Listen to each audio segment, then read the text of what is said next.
yang paling banyak diimpor secara sembunyi-sembunyi dari Malaysia, Thailand, dan pastinya kita, Indonesia. Mengapa pertumbuhan jumlah perokok vaping di Indonesia begitu cepat? Narasi kalau vape adalah pengganti rokok yang aman. Ya, selama ini Singapura kan dikenal sebagai negara yang punya kontrol yang kuat ke hal-hal yang berbahaya ya. Salah satunya terhadap narkotika. Bisa sampai hukuman mati tuh di sana tuh kalau udah terkait itu tuh. Nah, di akhir Agustus kemarin, pemerintah Singapura tuh secara resmi memperberat hukuman kepada pengguna vape. Khususnya vape yang mengandung zat etomidate yang baru diterapkan sebagai salah satu jenis narkotika. Jadi di sana tuh sekarang kalau ada yang vaping tuh bakal dihukum berat, dan kalau vape-nya ada etomidate-nya itu akan dihukum lebih berat lagi. Karena ya sama aja kayak pakai narkotika kan jadinya kan. Dan ini ya termasuk langkah berani loh. Padahal industri vape di Asia Tenggara itu lagi naik-naiknya loh, lagi berkembang-berkembangnya. Tapi emang apa sih yang ngebikin pemerintah Singapura jadi segitu ketatnya sama penggunaan dan pendistribusian vape? Apalagi kan ternyata tadi tuh, industri vape tuh lagi naik-naiknya loh di Asia Tenggara loh. Itu kalau bisa dimanfaatin, itu potensi cuannya tuh gede banget loh. Nah, kok ini malah di-ban nih? Ya udah kalau gitu, langsung kita bahas perkembangan industri vape di Asia Tenggara. Dan kenapa Singapura sampai nge-ban vape di Learning by Googling. Ya, di beberapa tahun belakangan ini, rokok elektrik kayak vape atau K-pop gitu tuh kan makin populer ya. Makin banyak yang konsumsi karena dianggap sebagai pengganti rokok tembakau. Dan gilanya, kalau menurut si Ezia, saking boomingnya benda ini, Asia Tenggara tuh sampai ngalamin lonjakan kecanduan rokok elektrik yang tinggi banget di kalangan anak mudanya. Dan ini bisa begini, salah satunya tuh soalnya tuh karena banyaknya kesalahpahaman tentang vape yang disebut-sebut lebih baik untuk kesehatan dibanding rokok tembakau. Banyak narasi begitu pada percaya, ya udah deh, jadi cepet banget tuh nyebarnya tuh vape tuh, sampai jadi tren lagi kan. Dan akhirnya gara-gara ini banyak orang, bahkan anak-anak di bawah umur yang nggak ragu tuh buat vaping tuh, karena ya dianggapnya nggak berbahaya. Gara-gara narasi yang nyampe ke mereka tadi kan, narasi yang bagus-bagus, narasi kalau vape adalah pengganti rokok yang aman. Padahal kenyataannya, mau itu rokok tembakau, mau itu rokok elektrik, ya resiko kesehatannya sama-sama serius, sama-sama bisa menimbulkan penyakit kronis. Dua-duanya berbahaya, karena kandungannya sama. Ada nikotin, gliserol, logam, ya, kemudian zat-zat karsinogenik lain yang macam-macam itu semua ada di dua-duanya. Jadi dua-duanya sama berbahaya. Nih, kalau menurut penelitian dari Emerald Insight disebut, di tahun 2021 aja ada 82 juta orang di seluruh dunia yang konsumsi vape. Dan lebih dari 14 juta diantaranya berasal dari Asia Tenggara. Dan angka ini terus meningkat ya dari tahun ke tahunnya ya. Karena ya marketing yang modern dan mudah dijangkau anak muda kan ngebikin mereka jadi gampang banget terpengaruh orang lain kan. Terpengaruh kalau vaping itu keren, vaping itu nggak berbahaya, dan vaping itu enak karena banyak pilihan rasanya.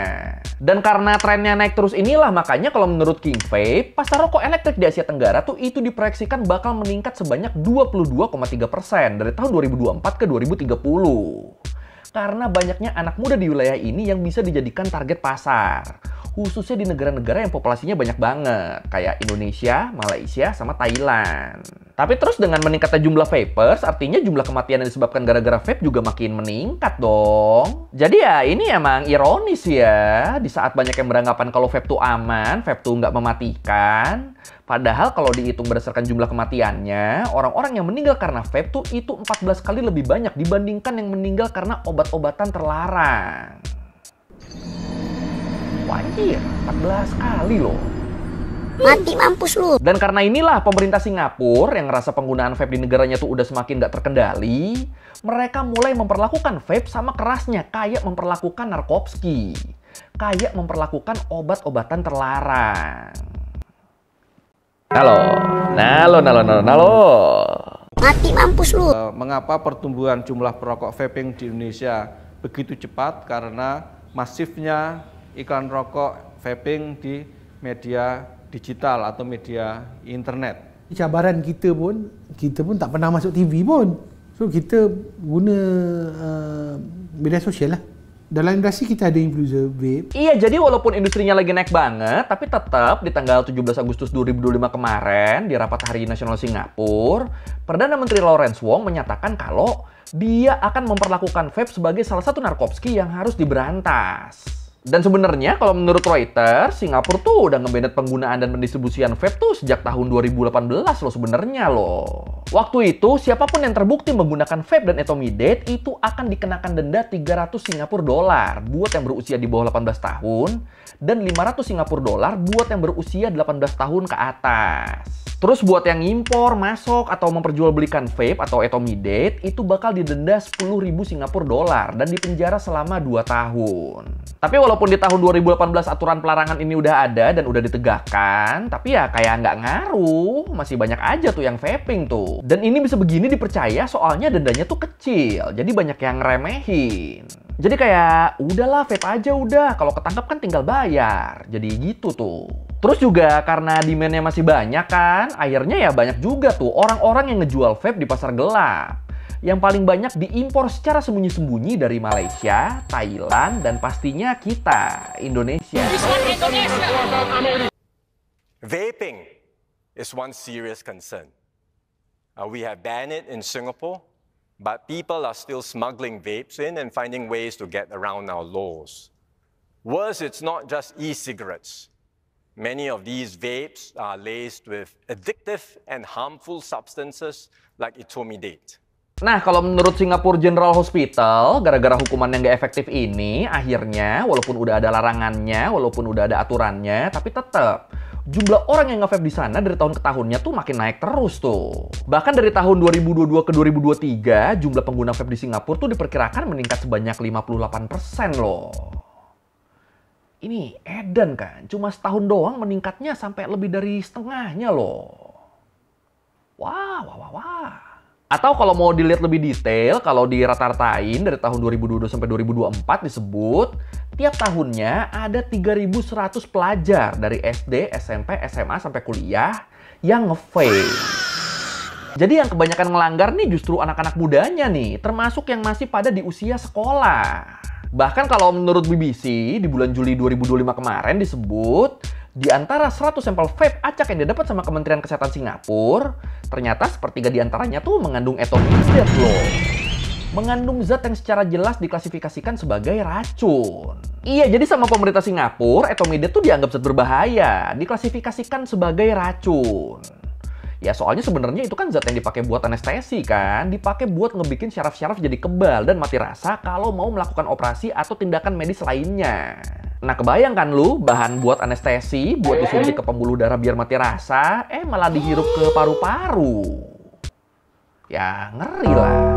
Itu kalau salah-salah efeknya tuh bisa kejang-kejang, susah napas, psikosis, asma, koma, sampai gejala putus zat. Tapi ya tetap ya, walaupun udah dianggap sebagai racun gini, walaupun udah dianggap berbahaya, walaupun udah dianggap sebagai narkotik, tapi tetap tuh masih banyak yang nggak peduli. Alah, bodo amat lah aturan lah, yang penting gua ngasep badan relax. So the vapes themselves are just the delivery device. The real danger is what's inside.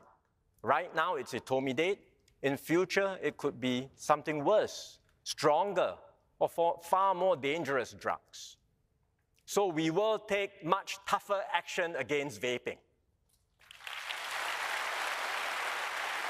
Nah, kalau menurut CNA, karena aturan dan hukum yang dibikin di tahun 2018 tadi tuh nggak ngaruh, jadinya di tanggal 28 Agustus kemarin, pemerintah Singapura ngeluarin aturan baru lagi deh, dengan menyempurnakan undang-undang yang udah ada sebelumnya.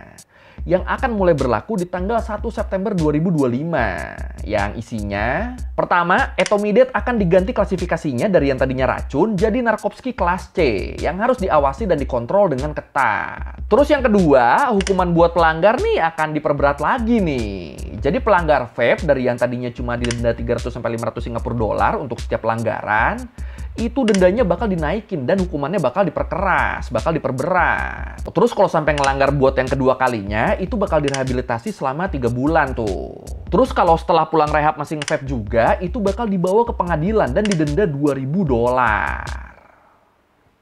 Keras juga ya, dan itu segitu baru buat pelanggar vape yang nggak ditemukan etomidate loh, baru buat vape yang biasa aja loh. Nah, buat pelanggar yang etomidate, buat pelanggaran pertamanya, itu bakal didenda dalam jumlah yang sama kayak vape, tapi ditambah rehabilitasi 3-6 bulan. Terus kalau sampai lu ngelanggar buat kedua kalinya, itu lu bakal diawasi ketat sama otoritas resmi Singapura, direhabilitasi lagi, sama tes narkoba rutin selama 6 bulan. Jadi buat pelanggaran yang kedua, lu emang nggak didenda, tapi kemana-mana bakal selalu dimonitor tuh sama lembaga resmi Singapura, yang kita tahu seketat dan sebertanggung jawab apa kan mereka kan. Terus kalau abis itu masih ngelanggar juga, itu pengawasan ketatnya bakal ditambah tuh. Ditambah 12 bulan buat yang berusia di bawah 16 tahun. Dan kalau usianya di atas 16 tahun, itu bakal ditahan di pusat rehabilitasi narkoba. Ditahan buat menjalani perawatan sambil diawasi ketat dan tes urin rutin selama 12 bulan. Sementara buat pengedarnya nih, buat yang jualan vape dengan etomidate, itu hukumannya tuh adalah cambuk 15 kali dan penjara 20 tahun. Edan. Bener-bener diperlakukan kayak narkopski, anjir. So far, we've treated vaping like tobacco. At most, we impose a fine, but that's no longer enough. We will treat this as a drug issue and impose much stiffer penalties. That means jail sentences and more severe punishments for those who sell vapes with harmful substances. And for those addicted to vapes, we will provide supervision and rehabilitation to help them quit. Terus kalau menurut The Straits Times, buat PNS atau pejabat publik yang ketahuan nge-vape, selain hukuman tadi, mereka juga tuh bakal menghadapi tindakan disipliner. Kayak denda tambahan, penurunan pangkat, bahkan pemecatan. Terus buat petugas berseragam juga sama tuh, bahkan bisa dipenjara kalau dia anggota militer. Tapi di sisi lain, kalau ada orang yang bener-bener pengen berhenti vaping, tapi susah dan mutusin buat nyari bantuan ke lembaga negara, itu dia nggak akan dihukum ya. Karena ya niatnya kan pengen sembuh kan. Jadi dia bakal direhab dan dirawat aja supaya bisa berhenti. Tapi ya di luar itu buat semua orang kalau sampai ketahuan pakai vape apalagi ada etomidate-nya, ya udah bye-bye, siap-siap didenda atau di DO kalau anak sekolah, diawasi ketat, dipecat, bahkan dipenjara. Sedangkan kalau yang ketahuan tuh warga negara asing itu bakal dikenakan hukuman tambahan berupa dilarang masuk ke Singapura lagi seumur hidup. Dan kalau buat penjual vape-nya ya balik lagi, nggak ada opsi lain tuh selain dicambuk 15 kali atau hukuman penjara selama 20 tahun. Ngeri amat ya. Di kita masih berasa biasa aja yang lihat orang vape tuh ya. Di sana udah sampai segitu.